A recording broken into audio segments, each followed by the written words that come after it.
மிருகஷீரிட நட்சத்திர நண்பர்கள் மெயினா இவங்க மெஷினரி சார்ந்து, அதாவது மேனுஃபேக்சரிங் சார்ந்த தொழில தான் எடுத்து செய்யக்கூடிய ஒரு நண்பர்களாக இருப்பாங்க. அதாவது இவர்களுக்கு எல்லாத்துலேயுமே ஒரு மெக்கானிக்கான ஒரு உத்தியோகம் அப்படின்றது ரொம்ப பிடிக்கும். எதையாவது கழட்டி மாட்டுறது, அந்த ஸ்பேர் பார்ட்ஸ் விற்கிறது, இதெல்லாமே இவர்களுக்கு ஒரு உகந்த ஒரு தொழிலாக இருக்கும். அதனால உற்பத்தி சார்ந்த தொழில்கள் தான் இவர்களுக்கு ஒரு பெரிய ஒரு பேஷனாகவே இருக்கும். அதில் நல்ல சக்ஸஸும் பண்ணுவாங்க. மிகப்பெரிய ஒரு திறமை படைத்தவர்களாகவும் இருப்பாங்க. அந்த பிஸ்னஸ் சம்மந்தப்பட்ட எக்ஸ்போர்ட் சம்மந்தப்பட்ட ஒரு தொழிலும் இவர்களுக்கு மிகப்பெரிய ஒரு வளர்ச்சியை கொடுக்கும்.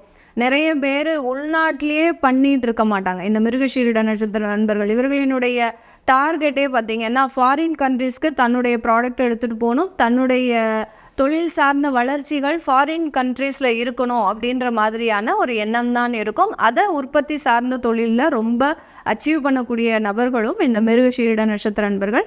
அடுத்து ரீட்டைல் ஷாப்பு, ஏதாவது மெடிக்கல் சார்ந்த ரீட்டைல் ஷாப்பு வைக்கக்கூடியவர்கள், ஒரு ஃபார்மசி வைக்கிறது, அடுத்து பார்த்திங்கன்னா ஒரு மெடிக்கல் எக்யூப்மெண்ட்ஸ் வச்சுக்கிறது, இந்த மாதிரியான ரீட்டைல் ஷாப் வைக்கக்கூடிய நபர்களும் மிருகஷீரிட நட்சத்திர நண்பர்கள் தான். இவர்களுக்கு இந்த பிஸ்னஸ்ன்ற ஒரு க்ரோத் பார்த்திங்கன்னா கண்டிப்பாக அந்த ராகு திசை காலகட்டத்தில் வந்துடும். நான் சொன்ன மாதிரி முதலே சொன்ன மாதிரி குரு திசையில் ரொம்ப கேர்ஃபுல்லாக இருக்கணும்.